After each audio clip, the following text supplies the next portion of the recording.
कहते हैं कि मौत से कोई नहीं बचा, लेकिन क्या हो अगर मौत पहले ही अपना नाम चुन ले। 2025 में I final destination blood line एक ऐसी ही खौफनाक और हॉरर थ्रिलर मूवी में से एक है जिसमें शुरुआती रेटिंग 6.8 आउट ऑफ 10 है। बिना किसी देरी के हम वीडियो को स्टार्ट करते हैं और हम आपको बताएंगे मूवी की पूरी एक्सप्लेनेशन। तो चैनल को सब्सक्राइब कर दीजिए और वीडियो को भी लाइक कर दीजिए। तो मूवी की शुरुआत होती है 1969 और हम देखते हैं ऑरिस और उसके बॉयफ्रेंड पॉल को, जहां पॉल आज ऑरिस को सरप्राइज देना चाहता था। इसलिए पॉल ऑरिस के आंखों पर स्कार्फ लगा देता है और उसे एक जगह पर खड़ा देता है और फिर वो धीरे धीरे स्कार्फ को हटा देता है। ऑरिस अपने सामने वाले नज़ारे को देखकर दंग रह जाती है, क्योंकि आज पॉल लेकर आया है स्काई व्यू रेस्टोरेंट, जो आज ही उसकी ओपनिंग होनी थी। स्काई व्यू रेस्टोरेंट की लंबाई 494 फीट टॉल रेस्टोरेंट है और इससे काफ़ी ज़्यादा खुश होती है, लेकिन वह थोड़ी सी नर्वस भी होती है क्योंकि इतनी ज़्यादा ऊंचाई पर जाना उसे काफ़ी खतरनाक लग रहा था। वो दोनों अंदर चले जाते हैं और हम शैतानी बच्चे को देखते हैं जो फव्वारे में कॉइंस डाल रहा होता है, जिसे एक गार्ड रोकने लगता है कि ऐसा ना करे। बच्चा इसकी बात सुनकर वहां से चला जाता है। पॉल और ऑरिस लिफ्ट में चले जाते हैं, जो आज तक की सबसे लंबी लिफ्ट है, जो कि 8,000 से 9,000 टन वजन झेल सकती है। यहाँ होटल का स्टाफ काफी ज्यादा एक्साइटेड हो जाता है।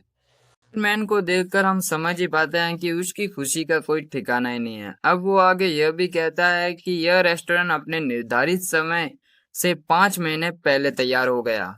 और इसको ये बात सुनकर डर का झटका लगता है। सभी इस स्काई व्यू रेस्टोरेंट में काफी ज्यादा एक्साइटेड होते हैं और यहाँ पर वो शैतानी बच्चा भी स्काई व्यू रेस्टोरेंट में होता है, जो जाते जाते और इसको थोड़ा सा डर लगने लगता है और इसको मौत का पुनर्वास होता है, मतलब कि अब होने वाला है मौत का खेल। और इसको कुछ अजीब फील होता है, उसके आसपास की चीजें काफी अजीब लगने लगती है। रिसेप्शन पर जाकर रिजर्वेशन टेबल के बारे में पूछता है, लेकिन रिसेप्शनिस्ट पॉल को मना कर देता है। एक्चुअली पॉल का टेबल रिजर्व हुआ ही नहीं था, जिसके लिए वो काफी उदास और अपसेट हो जाता है। और इसके पास जाता है और इससे बात करता है और इस वहां से वॉशरूम के लिए चली जाती है। अब यहाँ नाच गाना चल रहा था, लेकिन इसी बीच एक बार का आदमी शैंपेन ओपन करता है।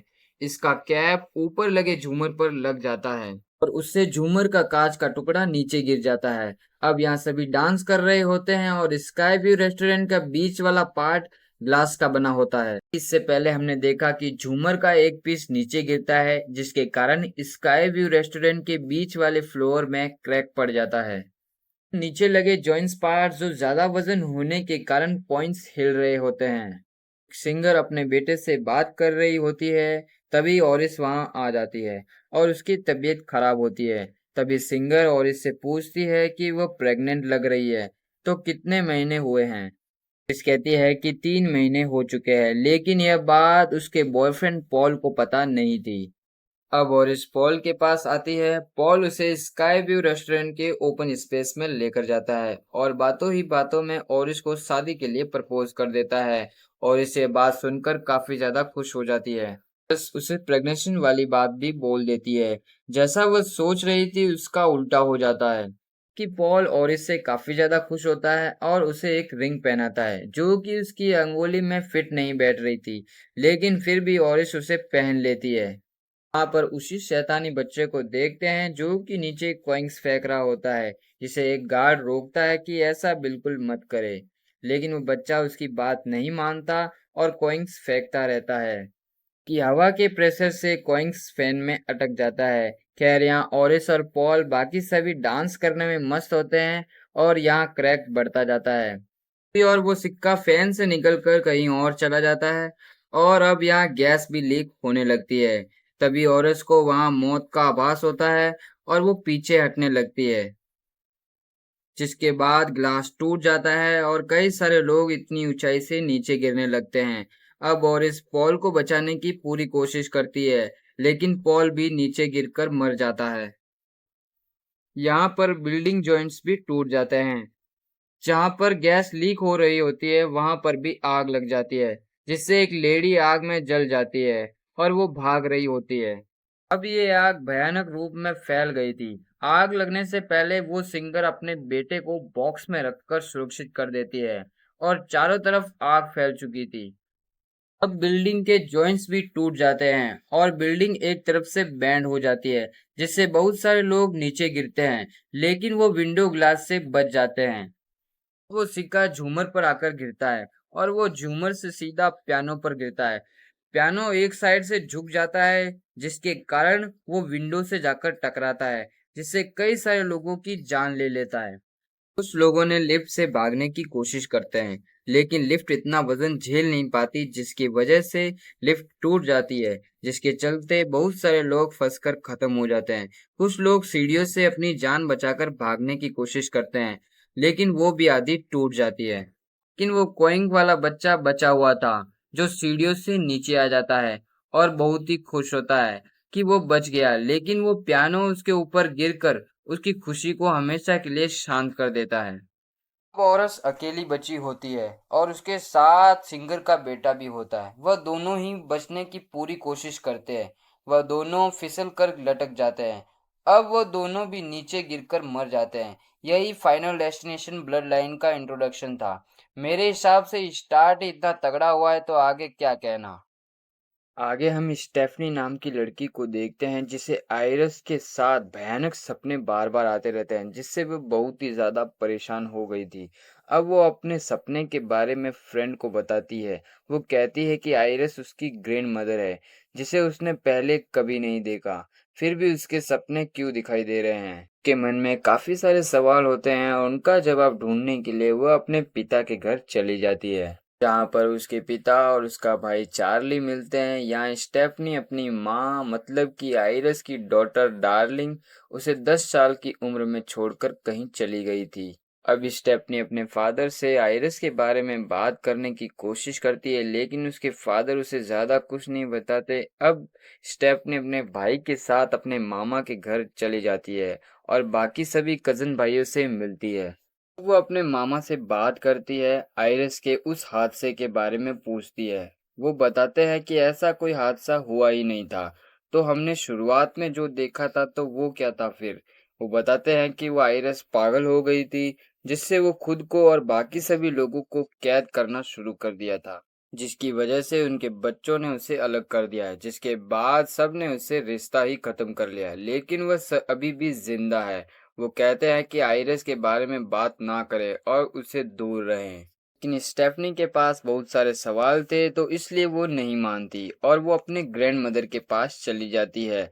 आइरिस असल में शहर से काफी दूर रहती है और वो कैमरे से स्टेफनी को देखती है। स्टेफनी और इसको अपने बारे में बताती है और ओरिस उसे बिना फोन और बिना चाबी के अंदर आने को कहती है। सिर्फ एक ही रीजन था, वो हम जानते हैं कि फाइनल डेस्टिनेशन की बुरी मौत है। अब वो दोनों बात कर रही होती है और ओरिस रिवील करती है जो भयानक सपने आज स्टेफनी को आ रहे हैं, असल में वो आइरस का मौत का आभास था। असल में जो शुरुआत में जो हमने देखा था, तब वो रियल में नहीं हुआ था, बल्कि वो होने वाला था। और ओरिस ने वो भयानक मंजर की झलक देख ली थी, जिससे वह सभी लोगों को बचा लिया, जिससे डेथ को वहीं पर रोक दिया। इसके हिसाब से वहां मौजूद लोगों के बच्चे नहीं होने थे, तो मौत एक एक करके सबको क्लेम कर रही है और मौत ओरिस को भी टारगेट करने की कोशिश कर रही है। उसने पॉल को ऑलरेडी ही क्लेम कर चुकी थी, लेकिन ओरिस मौत का प्लान और उसका तरीका सब कुछ समझ गई थी। अब स्टेफनी काफी परेशान हो जाती है, जिससे वो वहां से जाने लगती है। ओरिस उसे किताब और मौत का प्लान समझाना चाहती थी, जिससे कि वह उसकी ब्लड लाइन के लोगों को बचा सके। लेकिन स्टेफनी घर से बाहर निकल जाती है और ओरिस जानती थी कि वह बाहर जाने पर मौत उसे भी खत्म कर देगी, लेकिन स्टेफनी को विश्वास दिलाने के लिए वह भी घर से बाहर आ जाती है। तो फिर क्या था, मौत ने आखिरकार ओरिस को भी क्लेम कर ही लिया था। अब अगले सीन में हम डार्लिंग को देखते हैं, जो कि लौट आई थी, जिसे देखकर स्टेफनी खुश नहीं थी, क्योंकि डार्लिंग उसे बचपन में ही छोड़कर चली गई थी, जिसके लिए वह स्टेफनी उसे कभी माफ नहीं करती। अब अगले दिन स्टेफनी को अपने घर पर देखते हैं और बाकी सभी फैमिली के मेंबर हावर्ड के घर पार्टी कर रहे थे, जहां पर डार्लिंग भी आती है। हावर्ड उसे बोलता है कि तुम फिर से फैमिली का हिस्सा बन जाओ, लेकिन वो मना कर देती है। यहाँ स्टेफनी आयरिस की वो बात याद आती है जिससे वो अलर्ट हो जाती है। अब वो उस किताब को देखती है जिसमें वो शैतानी बच्चे वाला सिक्का भी था।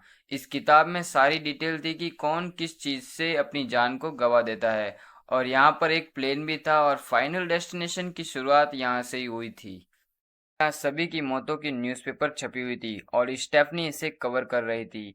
यहाँ हावर्ड के घर पार्टी चल रही थी। यहाँ पार्टी के अंदर कांच का गिलास का पीस एक ड्रिंक में चला जाता है और ड्रम पोलिन के नीचे एक गार्डर टूल भी था, और ड्रम पोलिन पर चार्ली और बॉबी दोनों ही जंप कर रहे थे। डार्लिंग उस टूल को देख लेती है और वहां से हटा देती है। यहाँ स्टेफनी भी मौत का प्लान समझ चुकी थी, लेकिन उसे वहां पहुंचने में देर हो जाती है और फाइनली डेथ ने अपना काम करना शुरू कर दिया था और एक बोतल वाटर पंप के ऊपर गिर जाती है जिससे वो ऑन हो जाता है। पंप का पानी एक जगह पर इकट्ठा हो जाता है जिससे कि कुछ टूल नीचे गिरने लगते हैं और वह कांच का गिलास का पीस ड्रिंक से नीचे गिर जाता है, जिसका पीस हावर्ड के पैर पर लग जाता है और हावर्ड नीचे गिरने लगता है। और गार्डर टूल जो कि वाटर पंप के प्रेशर से गिरकर ऑन हो जाता है, जिससे घास कटर ऑन हो जाता है और वो सीधा हावर्ड के मुंह पर चल जाता है, जिससे हावर्ड की मौत वहीं पर हो जाती है। उसकी डेथ के बाद स्टेफनी उस किताब को पूरी पढ़ती है जिसके अंदर उसे एक नाम मिलता है जो कि था जेबी, जो एकमात्र व्यक्ति जो फाइनल डेस्टिनेशन ब्लड लाइन से बच निकला था। स्टेफनी अपनी फैमिली को समझाती है कि डेथ उसके पीछे पड़ी है, जिसके अंदर ऑरिस, पॉल और उसके बच्चे हावर्ड, डार्लिंग और आगे हावर्ड के बच्चे जैसे बॉबी, एरिक और जूलिया। वहीं डार्लिंग के बच्चे स्टेफनी और ऑरिस, ये सब ब्लड लाइन के अंदर आते हैं। स्टेफनी अपने सभी परिवार को समझाती है कि हम ब्लड लाइन के अंदर आते हैं और हमारी मौत निश्चित है, लेकिन उस पर कोई भी विश्वास नहीं करता। सभी उसको औरिस की तरह पागल समझ रहे थे, जिससे स्टेफनी काफी परेशान हो जाती है और उसको लगता है कि ओरिस को कैसा फील होता होगा। उसी रात हम एरिक को देखते हैं जो अपने टैटू पार्लर पर था और अपने पिता की याद में एक टैटू बना रहा था। तभी वही म्यूजिक बेस से टेबल पर से सामान नीचे गिरने लगता है, जिससे कि केमिकल बोतल भी नीचे गिर जाती है। यहीं दूसरी साइड पंखे से लगी हुई चेन टूटकर उसकी नाक में फंस जाती है और उसे वो निकालने की पूरी कोशिश करता है, लेकिन तब केमिकल में आग लग जाती है और वो पूरे पार्लर में फैल जाती है। अगली सुबह स्टेफनी चार्ली को जगाकर कहती है कि हमें एरिक को बचाना होगा, और वो लोग उसके घर पर जाते हैं, लेकिन एरिक उसे रास्ते में ही मिल जाता है और वो सेफ था क्योंकि कल रात के हादसे से वो बच जाता है। स्टेफनी उसे सेफ रहने को बोलती है, लेकिन एरिक उसकी बातों को नहीं मानता। तभी जूलिया भी वहीं पर आ जाती है। वो भी स्टेफनी की बातों को नजरअंदाज करती है। अब स्टेफनी का ध्यान एरिक पर था, तभी जूलिया पर एक बॉल लगती है जिससे कि वो डस्टबिन में गिर जाती है। डस्टबिन को ट्रक अंदर डाल देता है जिसके अंदर जूलिया भी चली जाती है। अब वो उसे बचाने के लिए ट्रक के पीछे भागते हैं, ट्रक को रोकते हैं, लेकिन वह कवर के बीच में आकर खत्म हो गई थी। अब हम आगे देखते हैं कि पूरा परिवार जूलिया की मौत से काफी परेशान था। यहाँ स्टेफनी कहती है कि डेथ बहुत ही चालाक है, अब कोई भी कभी भी खत्म हो सकता है, लेकिन तभी एरिक की माँ कहती है कि ऐसा नहीं है, मौत के रूल्स सेम है। लेकिन एरिक हावर्ड का बेटा नहीं है, उसका कहीं पर अफेयर था जिससे एरिक पैदा हुआ, इसके चलते वो ब्लड लाइन में आता ही नहीं। एरिक इस बात को सुनकर काफी ज्यादा दुखी हो जाता है। अब स्टेफनी कहती है कि हमें बॉबी को बचाना होगा और अभी इन्हें जेबी को भी ढूंढने जाना होगा। अभी डार्लिंग कहती है कि उसे और इसके लेटर से पता चला है कि जेबी असल में किसी हॉस्पिटल में काम करता है। सभी लोग वहां जाने लगते हैं और बॉबी को सेफ रखने के लिए उसके साथ जाते हैं। यहाँ एरिक भी बॉबी का साथ देने के लिए आ जाता है। फाइनली वह लोग हॉस्पिटल आकर जेबी से मिलते हैं। जेबी और कोई नहीं उस सिंगर का बेटा था जो स्काई व्यू रेस्टोरेंट में बच गया था। वो आगे कहता है कि डेथ से बचने के दो ही रास्ते हैं, या तो किसी एक को मार दो तो उसकी जिंदगी आपको मिल जाएगी, या फिर खुद को खत्म कर लो। ऐसा एक लड़की कर चुकी थी जो खत्म हो गई थी, लेकिन बाद में उसे मेडिकल केयर से जिंदा कर दिया गया, जो कि मौत की लिस्ट से बाहर निकल गई, यानी मौत का सर्कल टूट गया। एड को ऐसा लगा कि उसने उसे क्लेम कर लिया है, जिससे वो बच गई। अब जेबी कहता है कि अब मुझे कैंसर है, तो मैं बाकी की जिंदगी खुशी से बिताना चाहता हूँ, और वो वहां से चला जाता है। अब यहाँ स्टेफनी सोचती है कि अब उसे आगे क्या करना होगा। वहीं एरिक बॉबी को अपने साथ ले जाता है। वह कहता है कि तुम्हें पीनट्स बटर से एलर्जी है, जिसे तुम खाओगे और बीमार हो जाओगे और खत्म हो जाओगे। वह आखिरी समय में उसे बचा लेंगे, यानी सर्कल टूट जाएगा।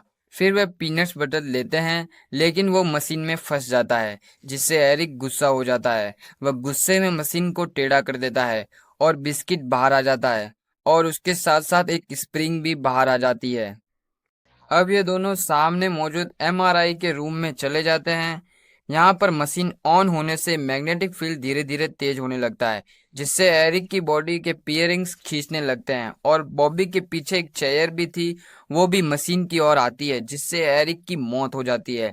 लेकिन यहाँ बॉबी जिंदा था, लेकिन तभी एक नर्स आकर दरवाजा ओपन करती है, जिससे कि सामने वही स्प्रिंग टूटकर मशीन पर आती है और वहां पर खड़े बॉबी के सिर को चीर देती है, जिससे बॉबी भी वहीं पर खत्म हो जाता है।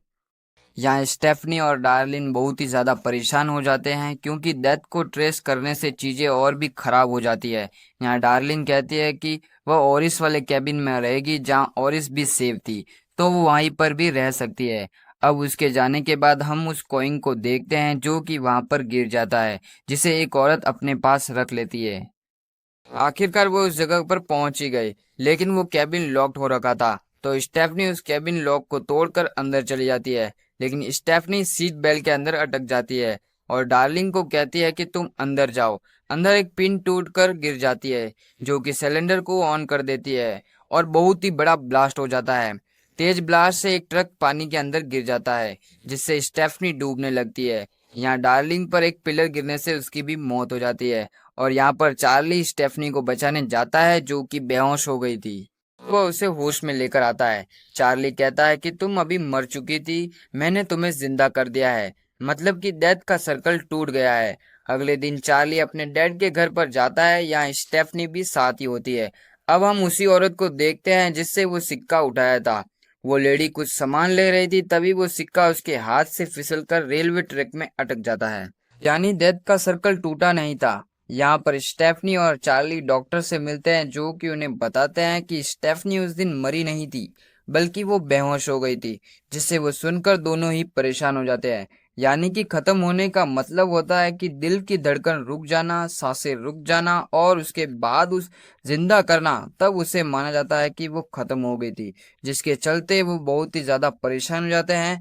अब उनको पता चलता है कि मौत उनके पास आने वाली है। इतने में एक ट्रेन जो होती है, वो सिक्के की वजह से ट्रैक से नीचे उतरकर रोड पर आ जाती है। अब स्टेफनी और चार्ली बहुत ही तेजी से भाग रहे होते हैं। उनको लगता है कि शायद वो बच गए हैं, लेकिन तभी ट्रेन के ऊपर से जो बड़े बड़े लट्ठे होते हैं, वो उनके ऊपर गिर जाते हैं, जिससे वो वहीं पर दोनों खत्म हो जाते हैं।